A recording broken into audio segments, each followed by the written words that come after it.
Para muslimin yang berbahagia, kita sering merenungkan sebuah wacana di dalam Al-Quran maupun di dalam hadis. Mari kita renungkan sebuah nasihat dari Muaz, dari Anas bin Malik. Inni la'alu an usalliya bikum kama ra'aitu Rasulullah sallallahu alaihi wasallam yusalli bina. Kana idza rafa'a ra'sahu min ar-ruk'i intasaba qa'iman hatta yaqula an-nas qad nasiya. Wa kana idza rafa'a ra'sahu min as-sajdati makatha hatta yaqula an-nas qad nasiya. Sayyidina Anas bin Malik dalam satu riwayatnya beliau salat berjamaah. Kebetulan beliau ini menjadi makmum. Namun pada dalam perjalanan salat itu beliau merasa gelisah, merasa gundah atas kelakuan para musallin yang lain atau kebiasaan dilakukan oleh imam pada saat itu. Beliau lalu menegurnya, "Aku tak kuasa salat dengan kalian macam ini, karena tidak seperti yang kulakukan salat bersama Rasulullah." Beliau itu ketika ruku kemudian angkat berdiri, Rasulullah berdiri sangat lama sekali. Lalu kemudian ketika beliau ruku sujud, maka duduknya pun lama di dalam iftiras. Hatta yaqulan nas qad nasiya, sehingga mengira Rasul itu lupa saking lamanya. Ada nasihat lagi dari Rasulullah SAW. Nanti suatu zaman banyak orang sholat tapi tidak merasakan sholat. Bahkan dikatakan, kan min qa'imin hazzuhu min qiyami at-ta'abu wan nasab. Nanti banyak orang sholat tapi hanya dapatnya capek dan lelah. Barangkali ini sebuah renungan bagi kita bahwa sesuatu yang maha besar telah diturunkan kepada kita, yaitu sarana untuk menuju Allah. Rasulullah mengatakan bahwa ini mi'rajnya orang mukmin, yaitu perjalanan rohaninya mukmin, atau bahkan disebut tarekatnya orang mukmin, tarekat tertinggi yang tidak ada pertentangan dalam ajarannya. Renungan ini semakin menjadi-jadi tatkala kita melihat di sekeliling kita, dalam masyarakat kita. Kita tidak pernah merasa atau tampak muka kita berseri-seri setelah melakukan sholat. Bahkan saya perhatikan anak-anak saya, istri, ataupun tetangga saat pulang dari musola, ekspresi mukanya biasa-biasa saja. Tidak seperti orang yang bertemu dengan seseorang yang maha hebat. Allah Azza wa Jalla tidak seperti orang yang saat ketemu dengan seorang presiden, tampak raut mukanya itu berseri-seri, bahkan memancarkan aura kebahagiaan. Ini yang menyedihkan barangkali. Kita bertemu dengan Allah namun tidak bertemu, sehingga tidak memberikan dampak apa-apa terhadap sholat.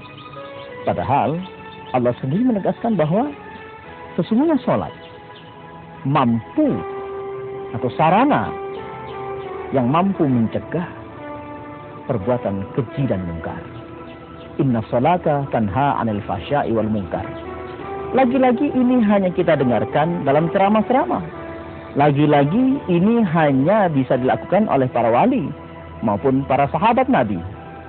Sementara kita yang sudah jauh abad berabad yang telah ditinggalkan warisan ini kepada kita, tidak pernah merasakan apa-apa terhadap sholat ini. Bahkan perbuatan jahat, perbuatan buruk terus menjadi-jadi dan sholat pun terus dilakukannya. Ini yang menarik, yang perlu kita teliti. Ada apa gerangan dengan persoalan sholat ini, sehingga hampir saja anak-anak kita tidak mau sholat karena tidak tahu manfaatnya untuk apa. Tetapi kita dengan serta-merta memarahi anak kita, bahkan memukul anak kita, untuk melakukan sholat. Dan tetap saja sampai kini anak kita tidak mengerti kenapa mesti sholat. Bahkan terkadang waktu-waktunya hampir saja bagi pikiran yang tidak tahu, tidak tepat. Kenapa? Di saat kita capek, dipanggilnya sholat, yaitu pas pada saat kita kecapean, kelelahan dalam bekerja, zuhur memanggilnya untuk melakukan sholat. Juga pada saat kita pulang kerja, saat juga dalam kondisi capek dan lelah, yaitu tubuh sudah mulai kehabisan energi. Namun Allah memanggilnya lagi, hayya 'ala shalah, hayya 'ala shalah, dalam salat asar. Maghrib pun demikian, di saat waktu-waktu yang sangat tanggung, yaitu tanggung pulang kerja, dan tanggung kita mau makan, tanggung dan segala serba tanggung. Dan juga yang paling barangkali bagi yang tidak mengerti, membebani benar, di salat Isya, saat orang sudah juga harusnya rileks, santai, dipanggilnya lagi kita melakukan sholat untuk menghadap beliau. Nah, apa rahasia yang terjadi dalam Al-Quran? Kenapa terjadi pada saat-saat di mana kita tidak mengerti? Sampai kini kita tidak mengerti kenapa harus terjadi terhadap kita. Bahkan yang paling membingungkan lagi, orang tua yang sudah uzur, orang sakit yang sudah empot-empotan mau bergerak pun sulit, ini pun masih dipaksanya untuk sholat. Dan sampai kini kita tidak mengerti kenapa itu terjadi. Bahkan kalau kita ngobrol-ngobrol sama tetangga, ngobrol-ngobrol sama kawan-kawan kita, kenapa ya itu terjadi untuk kita? Anak kecil pun disuruh melatih untuk melakukan sholat. Bahkan kalau tidak mau, coba-coba kita lakukan pemukulan sedikit dengan rotan atau baring dengan sapu. Namun semuanya ini berakhir dengan kenyataan bahwa sholat telah membebani pikiran kita, membebani perasaan kita. Desahan-desahan ini sering kita dengarkan saat ketika azan dipanggil. Keluhan hati kita tanpa disadari mengatakan ketika hayya 'ala shalah, rasanya kita akan melaksanakan kewajiban kembali. Atau sering ibu-ibu, bapak pas nonton apa video atau film di televisi mengatakan, ya sholat lagi. Itu relung hati kita yang mengatakan itu, bahwa sebenarnya kita merasakan ketidaknyamanan di dalam melaksanakan sholat itu. Para muslimin, mudah-mudahan kali ini kita bisa merubah paradigma kita tentang sholat, sehingga kita bisa menikmati, merasakan kenikmatan sholat sampai ke dalam jiwa kita.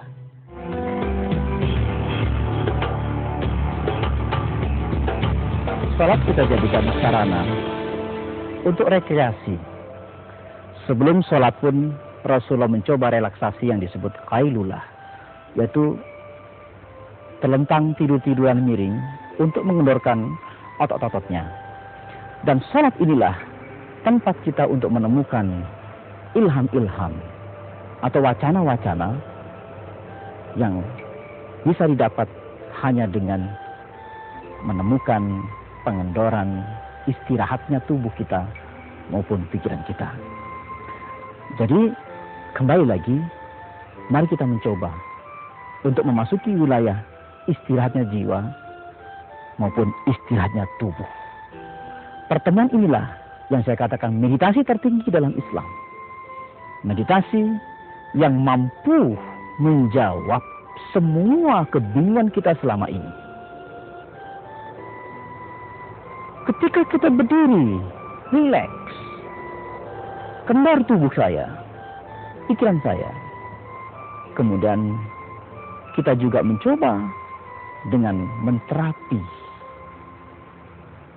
Sebelumnya kita lakukan wudu sebagai terapi orang yang pikirannya galau, sebagai terapi yang kepala kita panas sehingga kita bisa kompres kepala kita. Namun ini tidak menjadi sebuah terapi jika kita hanya mengusap kepala begini saja. Pun ini juga tidak bisa memberikan sebuah terapi bagi tubuh saya, bagi syaraf-syaraf saya, karena kalau sebenarnya cuma diusap-usap begitu saja, maka kita tidak akan dampak apa-apa. Orang yang stres, kita mestinya mencoba dengan mengaliri tangan kita dengan air, sehingga air itu membawa kita menyentuh saraf-saraf tubuh kita, sehingga tubuh kita ikut terhadap kelenturan air itu sendiri. Aroma, saat kita capek, saat kita stres,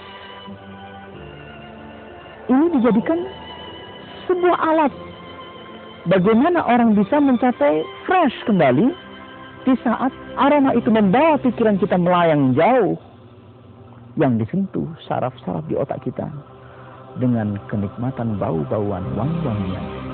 Sehingga Rasulullah mengatakan wajib atas kalian untuk memberikan aroma, karena malaikat akan turun memberikan rahmat kepada kita.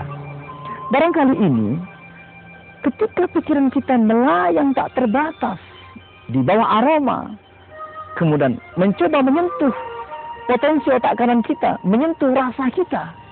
Rasa kita ini kita bawa melayang menuju Allah sebagai sarana kita terbang mi'raj, maka jiwa kita lambat laun akan didekati oleh malaikat-malaikat yang memberikan ilham-ilham atau insight. Salat kita jadikan semua meditasi bagi pelakunya, agar tidak sia-sia kita melakukan salat itu. Ternyata manfaatnya begitu besar, begitu banyak yang mesti kita lakukan dalam salat, dan kita akan bisa bercerita kepada anak kita bahwa salat adalah kenikmatan yang sangat luar biasa. Salat adalah relaksasi.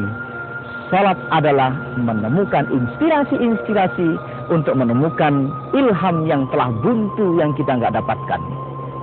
Rasulullah SAW di saat beliau gelisah, di saat dia punya problem yang sangat rumit dipecahkan, beliau mengatakan, "Fa'idha hasadahu amrun faza'a ila sholati." Rasulullah dalam kondisi seperti tadi, dia segera untuk sholat. Kenapa? Disinilah beliau akan mendapatkan inspirasi, petunjuk-petunjuk. Karena di tempat yang sholat istirahat ini, otak kita akan bisa menangkap sinyal-sinyal apa yang telah dihamparkan oleh Allah terhadap alam semesta ini. Sholat, kita mencoba menata kembali, kita mencoba menyusun kembali bahwa ini merupakan hadiah terbesar bagi orang mukmin sebagai mi'raj. Kalau kita teliti di saat kita takbiratul ihram, jika kita pergi ke Allah, menemui Allah, terbang ke angkasa, langit yang tak terbatas, menembus arasy Allah, dikatakan, "Inni wajjahtu wajhiya lillazi fatara as-samawati wal ardh hanifan muslima wa ma ana minal musyrikin." Kuhadapkan wajahku, kuhadapkan jiwaku, kuhadapkan ruhku kepada Zat Sang Pencipta langit semesta ini dengan lurus, dengan tidak melakukan sebuah kesyirikan sedikit pun. Setelah lurus, inilah yang dibahas oleh Gustav Carl Jung dalam psikoanalitisnya, bahwa pelepasan yang terhebat, meditasi terhebat adalah psikologi atau meditasi transendental yang dikatakan dalam teori psikologi transpersonal. Teori psikologi transpersonal adalah menempatkan who am I, siapa diri saya, yang mana saya, ditemukan bahwa sang aku adalah sebuah personal yang berada di atas pikiran, berada di atas tubuh dan hati kita. Maka sang aku inilah yang pergi menembus keluar dari ikatan-ikatan atau unbinding terhadap tubuh kita, binding terhadap problem ini, maka kita lepaskan kembali ke Allah, kembali ke Allah. Sayyidina Ali radhiyallahu anhu, Sayyidina Ali karamallahu wajhah, di saat beliau mengalami satu krisis, saat kakinya tertancap oleh anak panah, saat dicoba oleh sahabatnya ditarik, merasa kesakitan. Sebentar, saya akan lakukan sholat 2 rakaat. Setelah aku angkat takbir, maka cabutlah ini. Ternyata teori ini ada di dalam teori psikologi yang disebut gate control theory, di mana Sayyidina Ali ketika takbir Allahu Akbar, ruhnya terbang kepada arah arsy Allah, kepada zat Allah, maka terjadilah di mana rasa sakit terhenti, tidak sampai kepada otaknya. Maka disebut ada sebuah pintu lagi di mana otak tidak mampu menangkap rasa yang terjadi di dalam kakinya, krisis di dalam kakinya. Maka Ali tidak merasakan apa-apa karena teori ini telah menjadi sebuah konsep psikologi yang digagas oleh banyak peneliti-peneliti. Kita memahami secara ilmiah tentang sholat ini, kita bisa melakukan secara ilmiah tentang konsep-konsep sholat ini, sehingga kita bisa merasakan kembali keorisinalan, keaslian sholat ini yang dilakukan oleh Rasulullah, oleh sahabat Nabi. Kita juga bisa merasakan seperti itu. Nah, kembali lagi bahwa sholat merupakan alat untuk meditasi kita.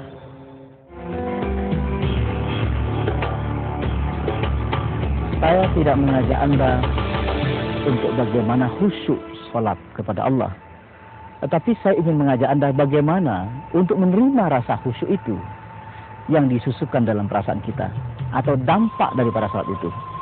Saya ingin berbicara dari sisi bagaimana pengaruh ketika kita berdiri rileks, pengaruh saat kita wudhu dengan sempurna, pengaruh terhadap bagaimana rukuk saya, dan pengaruh terhadap sujud saya. Saya hanya ingin berbicara ke pengaruh dan dampaknya kepada kita, karena khusyuk tidak bisa dinilai oleh perasaan kita sendiri maupun orang lain. Jadi saya tidak bisa masuk wilayah itu, hanya wilayah Allah lah yang mengetahui tentang kita khusyuk atau tidak.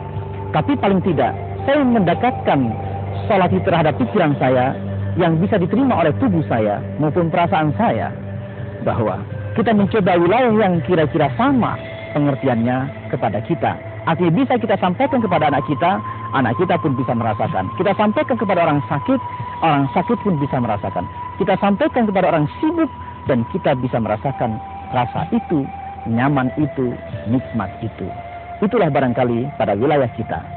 Jadi tidak saya mengatakan karena ini wilayah yang tidak bisa disentuh oleh kita. Wilayah rahasia, ikhlas wilayah rahasia, diterima wilayah rahasia, di mana itu hanya Allah yang tahu, dan kita mari mencoba kepada wilayah kita, wilayah manfaat, wilayah dampak, sehingga otak kita bisa merasakan bagaimana reaksi kimia di dalam otak kita, yaitu zat endorfin akan diproduksi terus-menerus saat kita dalam kondisi rileks dan kendor. Inilah wilayah kita. Kita mencoba memahami bagaimana berdiri. Rasulullah menyarankan kalau Anda berdiri, berdirilah rileks, tumaknina, sehingga tulang-tulang lehermu, badanku tidak merasa tegang. Artinya apa? Kembali kepada posisi semula, di mana otak atau leher kita, tulang-tulang kita tidak terasa renggang, tetapi terasa kendor. Wilayah inilah yang kita akan mulai sekarang. Saat berdiri tidak tegang, kita akan merasa nikmat. Berdirilah seperti anak kecil usia 5 tahun. Anak kecil 5 tahun berdiri di mana lehernya pada posisinya, tulang-tulangnya pada posisinya. Dalam bahasa Tai Chi namanya sung, atau kendor total, ikhlas total. Ketika orang ikhlas, tubuhnya pasti tidak tegang. Tapi kalau orang tidak ikhlas, pasti tubuhnya berjalannya pun tegang. Kenapa? Ada keganjalan sehingga menahan seluruh tubuh kita, gerak kaki kita maupun leher kita. Tetapi kalau dengan ikhlas, tidak munafik, dikatakan dengan ketulusan. Tulus itu adalah kekendoran. Sumeleh kata orang Jawa. Rendah hati. kerendahan hati, ketundukan hati membuat seluruh tubuh menjadi rileks dan tenang. Jadi, inilah berdiri. Di dalam berdiri masih ada lagi yang diolah dalam saat itu. Jiwa. Ini baru tubuh. Jiwa diharapkan pergi dari wilayah hati, pergi dari wilayah otak, di mana tempat keramaian, tempat keruwetan, di mana tempat kegelisahan, tempat bolak-balik yang tidak stabil. Maka di saat hati gelisah, sakit, maka sang ruh pergi, sang jiwa pergi. Fafirru ilallah, lari ke Allah. Makanya dikatakan Fa'idha hasabahu amrun faza'a ila sholati. Rasulullah ketika mengalami problem yang berat, beliau lari pergi sholat 2 rakaat untuk menemukan larinya ruh, terbang menjulang mi'raj menuju Allah. Di sini beliau mengalami suatu kontak langsung kepada Allah, menemui Tuhannya, berkata-kata, sehingga turun ke bumi ruh kita, memberikan suatu kenikmatan di dalam dirinya dan jiwanya, terutama keluasan hati yang tak terbatas.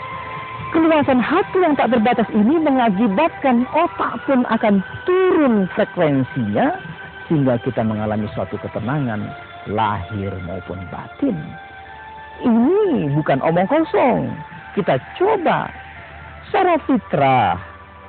Dalam kondisi kita gelisah, kita lari ke gunung untuk tadi mencari keluasan. Saat kita gelisah, kita lari atau bernyanyi, berkaraoke.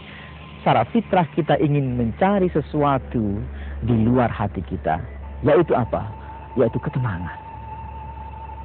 Ketenangan diperoleh di saat kita tidak berada di otak kita, tidak berada di dalam wilayah kegelisahan ini, tidak berada dalam tubuh ini. Siapa? Sang diri saya, sang ruh yang mi'raj. Nah, kekuatan inilah yang kita gunakan menuju Allah. Kekuatan ruh kita inilah yang naik mi'raj kepada Allah, sehingga seluruhnya tubuh ini menjadi istirahat total. Ketika kendor total berdiri, maka aliran darah kita mengalir dengan lancar. Namun kalau kita tegang, tubuh kita tegang, maka darah akan berhenti di wilayah-wilayah sini. Dan pun ketika ruku, ketika kita ruku total, kita akan merasakan istirahat. Di sini adanya tarikan-tarikan otot ini secara rileks, terasa sekali sampai mencapai kepada otak kita. Kalau kita tegang, maka semuanya akan tegang, dan saraf-saraf pun tegang, darah pun tidak lancar. Namun kalau kita rileks, kendor betul, dan kemudian pasrah secara total, aliran darah kita akan mengalir dengan baik. Pun ketika sujud, kita akan dihujam energi ke otak kita yang sudah hampir habis, energi yang membutuhkan 20% untuk otak kita. Ternyata ketika kita tegang pun, energi itu atau oksigen di otak kita akan juga terhambat, karena darah terhambat menuju otak. Nah, ketika kita pasrah total, melepaskan secara total, sujud total, dan kendor total, ikhlas total, darah akan mengalir. Dampak terhadap tubuh, kita akan merasakan suasana segar. Belum lagi kita bicara pada ruh. Ruh saat ruku, ruh saat sujud. Pada saat sujud itulah ruh berada yang paling dekat di sisi Allah. Ruh itu dalam kondisi yang sangat berdekatan, bersentuhan langsung dengan Allah. Karena dalam kerendahan hati ini, sinar ilahi, ilmu-ilmu ilahi, tuntunan ilahi disemburakan langsung kepada ruh yang selalu bersujud itu. Di saat itulah Rasulullah merasa yang paling dekat. Karena tidak mungkin ilham turun kepada hati yang pongah, dan tidak mungkin ilham masuk kepada hati yang tegang, juga kepada otak yang tegang. seorang seniman, dia datang ke gunung mencari tempat yang sepi. Apa tujuannya? Mencari inspirasi, mencari ilham. Kenapa tidak di tempat keramaian? Dia mencari suasana, frekuensi otaknya menjadi hening, tubuhnya rileks. Di saat itulah insight masuk. Archimedes menemukan pengetahuannya di saat berada di dalam bak mandi. Beliau berendam.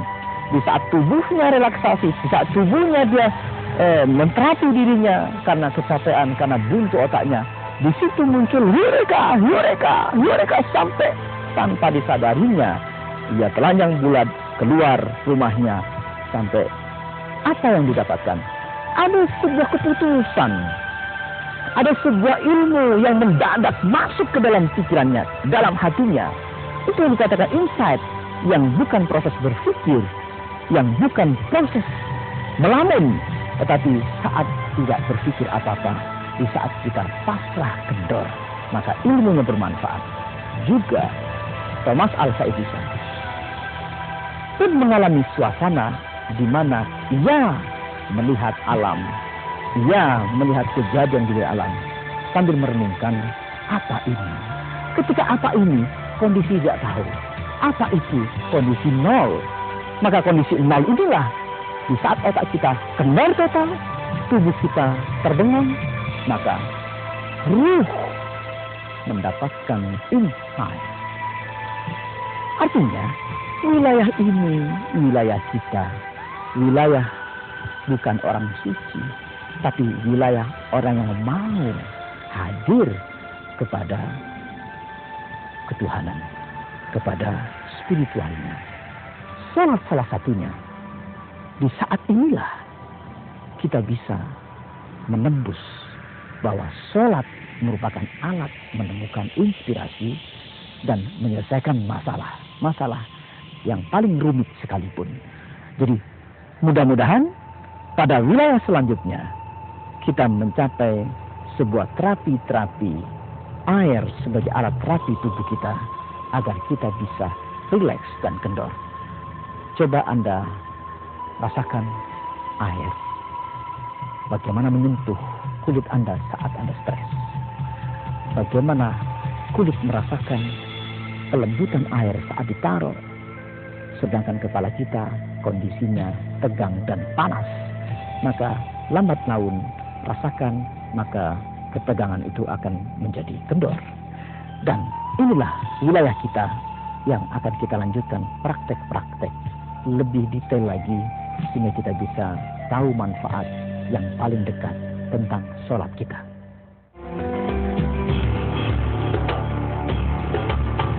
Saudaraku, sering kita telah mendengarkan ungkapan tentang sholat khusyuk.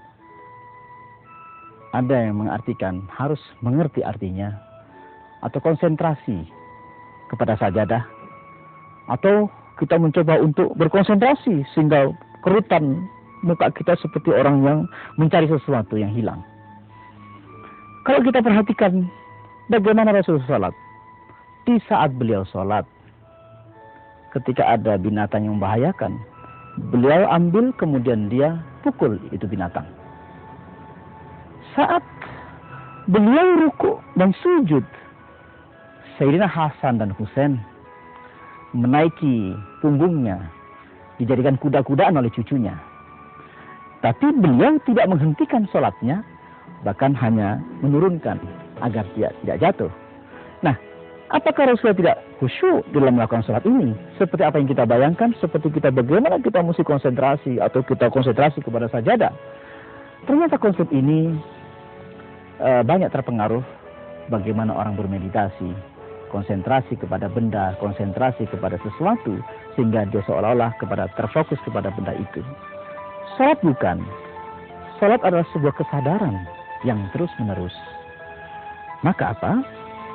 Sehingga kita terpengaruh terhadap persoalan tadi, sehingga bacaan-bacaan tadi dijadikan alat aba-aba.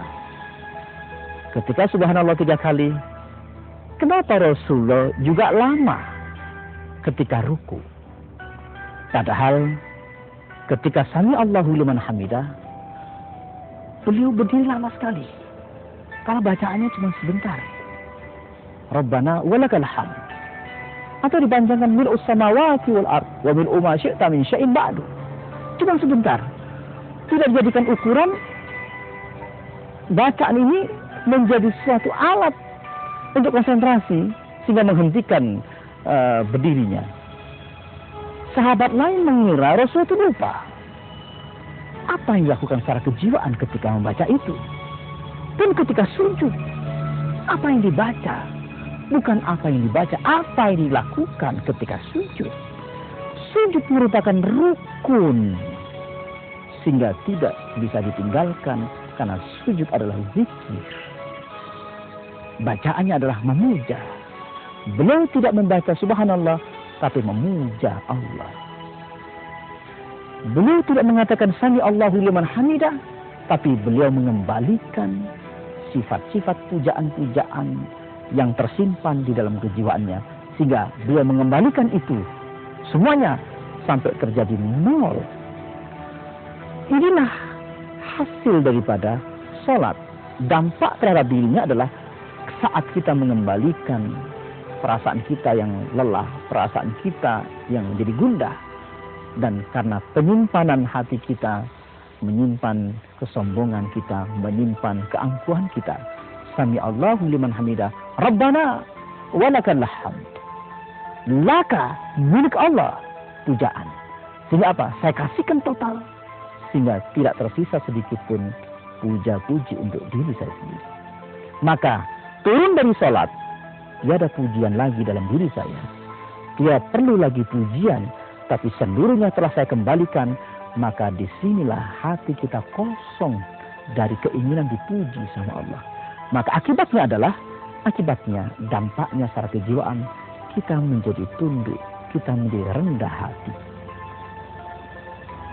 Ketika beliau duduk istirahat, lama sekali dilakukan ini. Bukan membaca Rabbi firli warhamni wajiburni warfa'ni warzuqni wahdini wa'afini, tetapi beliau berdoa, meminta keputusannya. Ketika Rabbi firli, ampuni kami ya Allah, ampuni saya ya Allah. Respon apa yang terjadi dalam jiwa saya? Maka saya diam. Rabbi firli, diam, menunggu getaran yang disampaikan Allah ke dalam hati kita. Berupa apa? Berupa ampunan. Karena niatan ampunan yang dialirkan ke dalam diri kita akan menghasilkan hati yang lapang.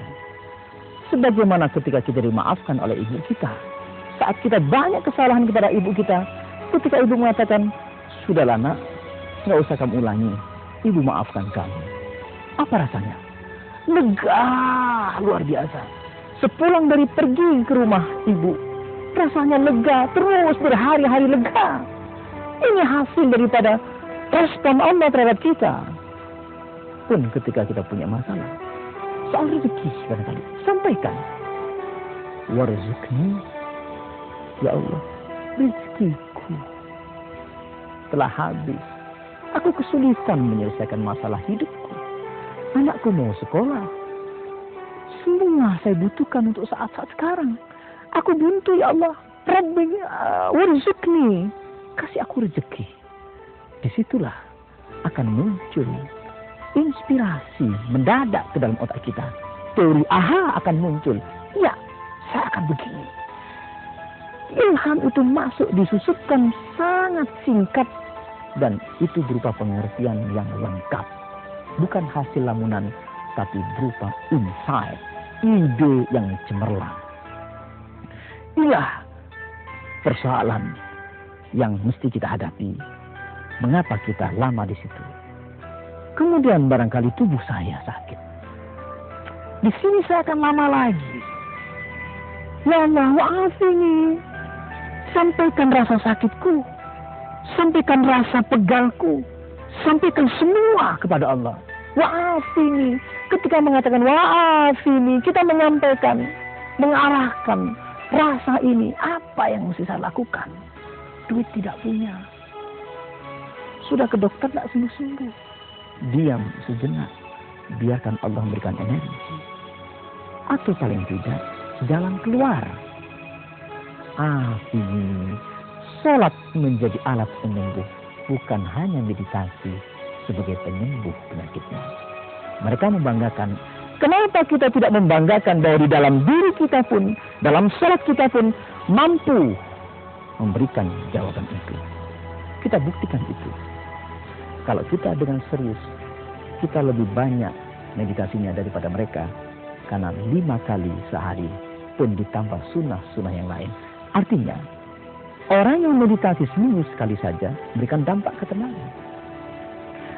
Apalagi kita seandainya itu dijadikan sebuah meditasi yang paling sempurna yang telah diciptakan oleh Allah sendiri agar semuanya bisa ketemu. Bacaan-bacaan tadi bukan aba-aba, bukan aba-aba untuk menyelesaikan sholat, tapi memuja. Rukuknya yang lama, sujudlah yang lama untuk memuja Allah. Sujud adalah menyembah, bukan syarat apa-apa, tapi menyembah. Tundukkanlah selama-lamanya, sujudlah selama-lamanya, rukuklah selama-lamanya sambil memuja Subhana rabbiyal a'la wa bihamdi, Subhana rabbiyal a'la wa bihamdi. Terus kita lakukan semacam itu. Inilah barangkali, mari kita bongkar wacana ini, kita praktekkan. Bisakah wilayah ini bisa kita tangkap? Jangan lagi punya paradigma hanya para nabi, hanya para tabiin dan para sahabat dan para wali-wali. Ini hidangan dari Allah yang dibawa oleh Rasulullah sebagai oleh-oleh untuk kita. Untuk kita yang muda gundah, untuk kita yang muda gelisah, untuk kita yang muda bingung. Justru sholat ini untuk diperuntukkan bagi orang macam kita yang gelisah, yang kotor, yang sakit-sakitan dan yang tidak punya apa-apa. Sholat untuk kita, sholat untuk anak kita, sholat sebuah alat menyalurkan energi Allah ke dalam ruh kita maupun ke dalam tubuh kita menjadi sebuah kekuatan yang sangat luar biasa. Seorang muslim adalah seorang yang kuat sehingga dikatakan menghasilkan kekuatan imajinasi, kekuatan ruh, kekuatan fisik. Sekarang seorang pesolat setelah sholat fantasi, sholat setelah sholat sudah pergi kabur dari masjid untuk bekerja. Artinya seorang pesolat bukan seorang pendeta, seorang yang ngumpet di dalam ruangan untuk berzikir, tapi lakukanlah zikir. Rijalun la tulhihim tijaratun wala bai'un an zikrillah. Setelah itu kita lakukan berjual beli, berbisnis, tapi tetap jiwa kita, ruh kita melayang tembus ke arsy menemui Allah. Salat adalah alat ketenangan untuk menenangkan jiwa kita dan pikiran kita. Kita coba nanti di rumah. Ajak anak-anak kita, suami kita atau istri kita mencoba sholat di lapangan barangkali. Kata Rasulullah, sholat di lapangan yang dekat gunung-gunung, dekat hutan-hutan, pahalanya lebih banyak 50 kali lipat dari sholat biasa. Kenapa? Inilah barangkali sebuah relaksasi. Karena dekat alam, kita bisa menyatu dengan alam, dan tubuh kita, frekuensi kita selaras dengan alam. Selaras dengan alam akan selaras dengan Tuhan. Mungkin.